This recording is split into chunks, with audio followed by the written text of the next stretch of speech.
Good morning, students. I'm again with you with lesson number 3 today, Glimpses of the Past. Okay, before we start the lesson, let me tell you that I'm going to present some pictorial glimpses of the history of our country from the Battle of Plassey up to the First War of Independence. Yes, for almost 100 years it will be. Okay, now can you tell me when was the Battle of Plassey fought? Exactly. It was fought in 1757. So, I'm going to present you some pictorial glimpses of the past of India right from 1757 up to 1857. And boys and girls, let me tell you,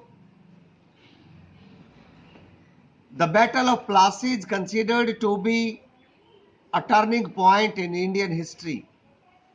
For teachers like me, there are two turning points in Indian history, and had these two things not there in the history of India, the history of India would have been completely different what we study today.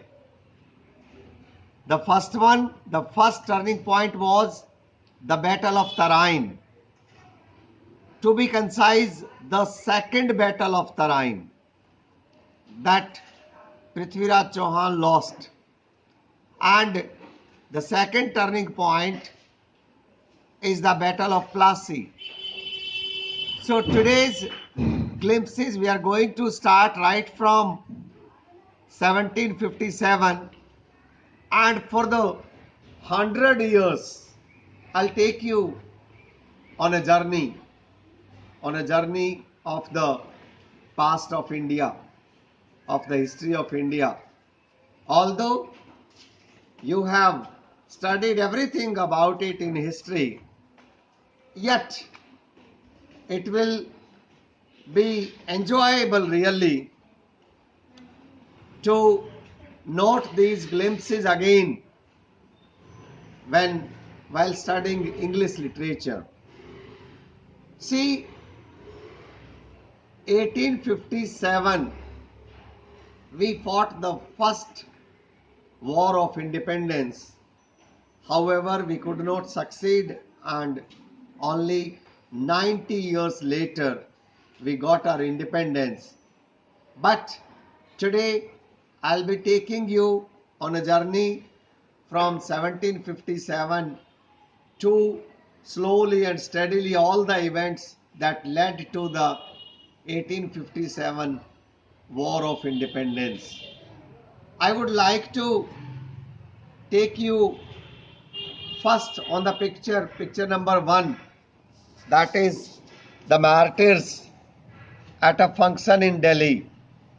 These are some speeches, and can you recognize the person who is speaking here? She says, "Oh my countrymen, let your eyes fill with tears as you recall the sacrifices of India's martyrs." Now, let me take you to picture number 2. This is the picture, very important picture, when the company which came for a trade and started capturing territory. How this company proceeded from trade to territory, that you can come to know if you read these pictures carefully. See the map of India, the colors are there.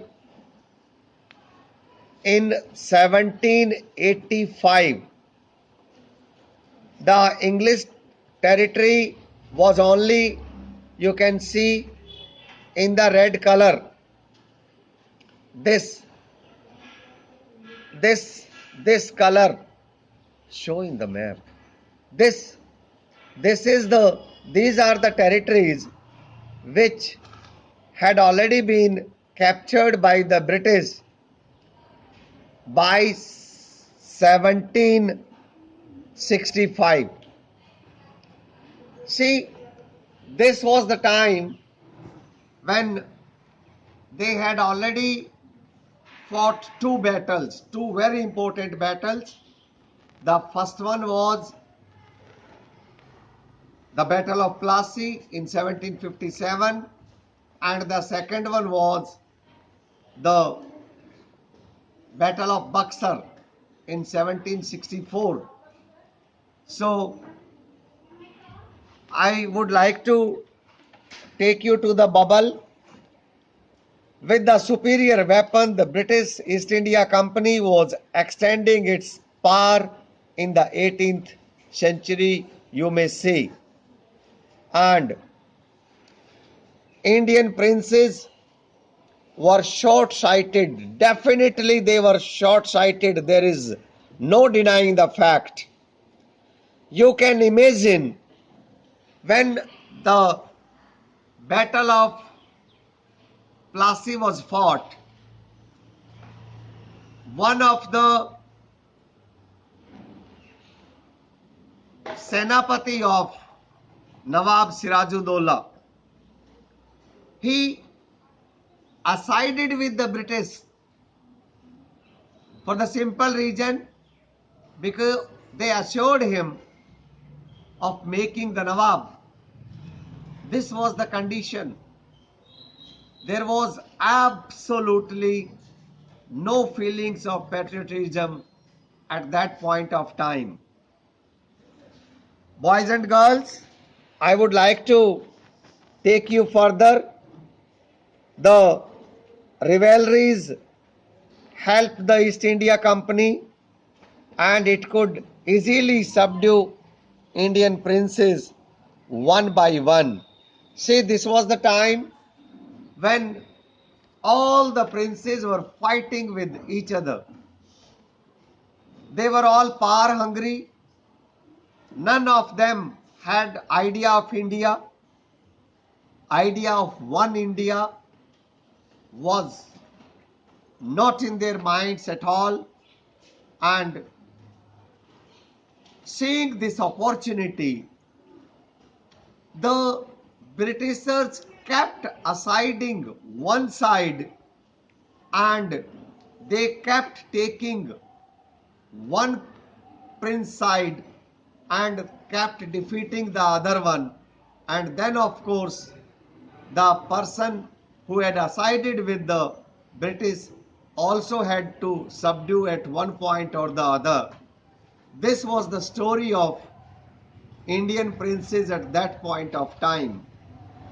I would further take you down there. See, even people were happy. This was the condition. The people say, thank God, there is peace in the country now. No more wars and no looting by thugs. It is God who sent the British. These were the feelings initially. See, there was such a loot going on in all the small states that were owned by those princes and nawabs, that the armed public, the general public, was happy with the arrival of the Britishers. This was the condition. You can think of the condition. How far the deterioration had crept into the administration of all small states, because they never bothered about the people. They bothered least about their subjects. They were bothered only for their chair. सारे कुर्सी के भूखे थे और उसी के लिए वो लड़ते थे. I would like to take you to the British rule. I have already shown you the map. Now some pictures. See, 1765 to 1836 was the time when people wanted to get rid of some of the pakhand of the religions. See, there was child marriage, there was sati, there was untouchability. The social conditions had deteriorated so badly that people wanted to get rid of all this. So much pakhand had crept into the religions, they called it the religion. They called it the dharma. In fact, can it be the dharma marrying a boy or a girl at the age of 10? Can you call it dharma where the girls or the widows have to go for sati? Can you call it a dharma in a society where untouchability is so persistent? No, I wouldn't. And so must be the case with you. So this was the condition, and when the Britishers started making rules one after the other, even some of our Indians, people like Raja Ram Mohan Roy and others, they they also welcomed it. Rajaram Mohan Roy was a very learned man from Bengal, and he opposed all the wrongs in the name of the Dharma. Let us not despise ourselves. Our ancient culture is great, and we are example of greater achievements. We must first reform our society. Superstitions have been ruining us. This is a truth. I would like to carry you there. He told his wife Uma, cows are of different colors, but the color of their milk is the same. Different teachers have different opinions, but the essence of every religion is the same. He was attracted by science and modern knowledge. Knowledge should be practical and scientific. And let me take you to the one more picture. He crossed the seas, went to England to see what made the British powerful. There he told them, students, just imagine the conditions in India before this time. India had good universities. Students from other countries used to come in our universities and they used to learn a lot from here. And then there came a time of Pakhand when people, the Thekedars of the Dharma, they told us even not to cross overseas, not to go overseas. This, I don't know how this theory came into the society, but this is a fact. See, we were told not to go overseas because if we go overseas, we will lose our dharma. And people from overseas kept coming us. It was Raja Ram Mohan Roy and other people who insisted on going and see how the Europeans were developing all those things. And this made a big difference, let me tell you. Had these things not happened, believe me, the Britishers would have never left us. Because we started studying, because education was given to at least some of the children, and when they started fighting against the evils in our society, and they also took up to the Britishers, then only we could get our independence. Let me take you further, some more glimpses.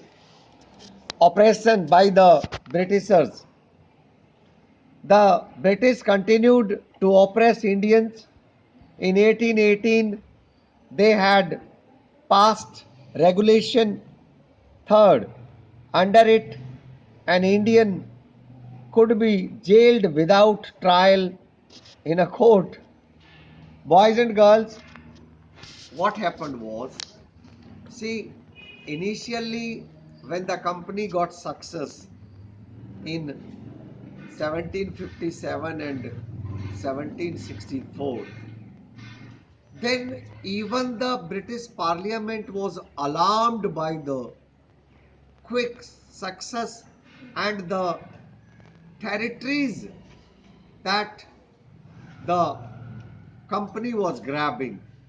So what they did, they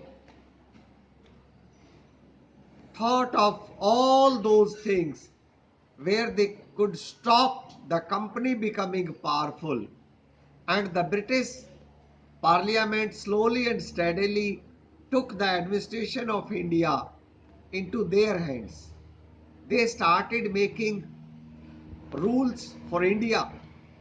They started regulating India, and this started right from 1773 when the Regulating Act was passed, and then of course later came the Pitt's India Act, and so on and so forth.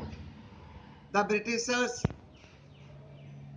initially gave inducement to our farmers to grow all those things which they wanted for the Europe to develop.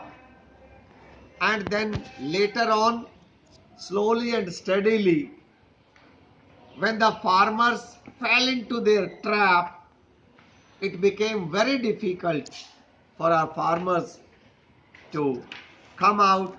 Now they started jailing our farmers and all those who raised their voice against the Britishers. So the oppression period started right from 1765 and it continued up to 1835. Now let me tell you, there were some other people also who were completely dissatisfied with all this. I will take you through the journey of the dissatisfaction right from 1835 to 56. Education in India was in Persian and Sanskrit. And in 1835, an Englishman named Macaulay suggested a change. We should teach the natives through the English language. And this was agreed upon.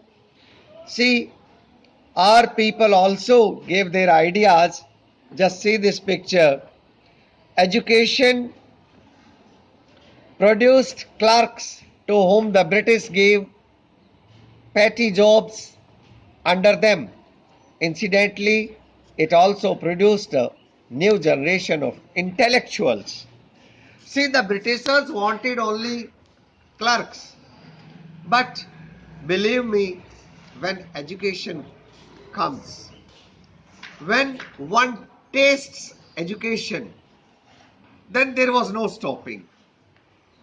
This is such a beautiful thing, let me tell you, boys and girls.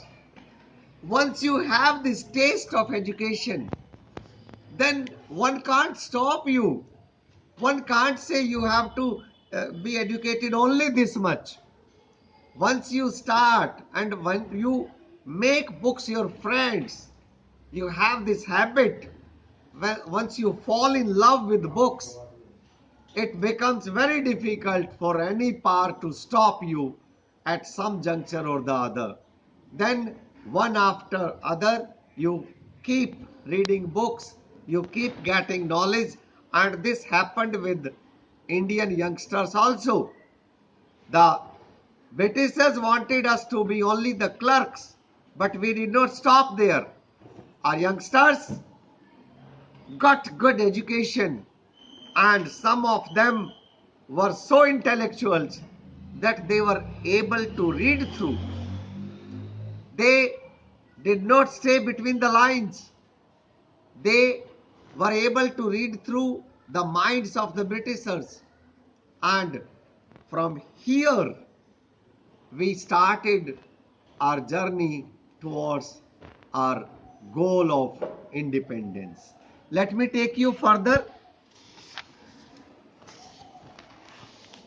The sparks of 1855 and up to 57 I'll take you, and then of course the revolt will happen. Taxes continued to reign the peasants. The Bengal, the Santals, who had lost their lands under new land rules, became desperate. In 1855, they rose in rebellion and massacred the Europeans and their supporters alike. Now, just see this picture. I want you to stay at this picture. How the Santals, the peasants in Bengal, Bihar, and in other parts of India, how they turned against the Europeans, and even they turned against the Indians who supported the Europeans, and they started massacred them. Then the discontent further it went, even it crept into the army. Remember that young soldier Mangal Pandey? Do you remember? Okay, I want to carry your imagination again to Bengal, where a young soldier, Mangal Pandey, refused the English officers their command, and he, in fact, fired a shot at one of the officers and left that place from there. So, this did not even stay in the farmers, it spread even in the army for the first time. From there, it spread to Meerut. Do you remember that? Your history teacher, of course, must have told you. And then the thousands of sepoys revolted. They were stripped of their uniforms by the Britishers. And let me take you at the bottommost pictures. Few Englishmen had cared to understand Indians. There were some good Englishmen also. See, every society has got good people and bad people. The society as a whole cannot be completely bad or completely good. There has to be a mix in every society. So even the Britishers had some good people, and they cited the Indians. So, oh proud Brahmin soldiers, do you know that the grease on the bullet you have to bite is made from the fat of cows and pigs? And this sparked off. अरे आप अंदाजा लगाइए, it went against the sentiments of the religion. वो बंदूक की गोली जिसे आपको चलाने से पहले मुंह से छीलना पड़ता था, उस पर चर्बी लगी हुई थी गाय की और सूअर की. ये ना हिंदुओं को अच्छा लगा और ना मुस्लिमों को अच्छा लगा, और इस तरह से there was a big spark in the army. Let me take you further. So these were, even that was the time when some chapatis were sent. Can you believe chapatis being used like a message? Can you believe that? Yes, this happened. Chapatis were sent from village to village, and to tell the people that their emperor would want their services. Similarly, lotus flower circulated among the Indian soldiers, and death to the foreigners. So, this was a message, and chapatis and lotus were used to give the message. This was a beautiful idea of spreading the message that we shall be carrying out the this revolt throughout India at one go. This was the message. Date was fixed. However, the revolt started before that date. That is another story. I'll tell you. But let me take you to another picture. Then there was a violent outbreak at Meerut. So from Barakpur, it spread to Meerut, and then, of course, from Meerut they came to Delhi. The Sepoys marched to Delhi, and they were shouting, "Long live our emperor!" And here was a mistake committed. All these Sepoys made Bahadur Shah the emperor. Why I am calling it a mistake? It is simply because at that point of time, Bahadur Shah was quite old to be the leader. See, this war of independence required a young leader, a dynamic leader who could lead from the front. But Bahadur Shah was an old person. As history teacher, as a teacher who takes a lot of interest in the past of India, to my mind, it was the biggest mistake made by the revolting sepoys to have Bahadur Shah as the leader. Now, further, I would like to take you. The rebellion spread to the other places. Many landlords had lost their lands because of the British policies, and they were sore. So they all joined. And boys and girls, there were different tactics by the Britishers who adopted to grab the Indian territory. It was not only the war, with some of them, they had fought direct war, invasion. Then there were others whom they had aligned under the pretext saying that when there is an attack from other side, we shall stand by you. Assuring this, they had slowly and steadily grabbed many territories in that fashion also. Apart from that, they started making laws later, and they said that all those Indians who die without their kith and kin will their that state would be taken over by the Britishers. This was new thing. And slowly and steadily, they had grabbed many territories, and people were sore. People had not forgotten it. So they were waiting for a chance, and they got a chance. And this was the reason that everyone stood against the Britishers.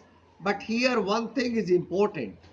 Let me tell you, as I have told you, the landowners, the Nawabs, the Rajas and Maharajas, they were all against the Britishers, but maximum of them were fighting for their own cause. They were fighting for their territory, and this was a drawback. None of them was fighting for India as a whole.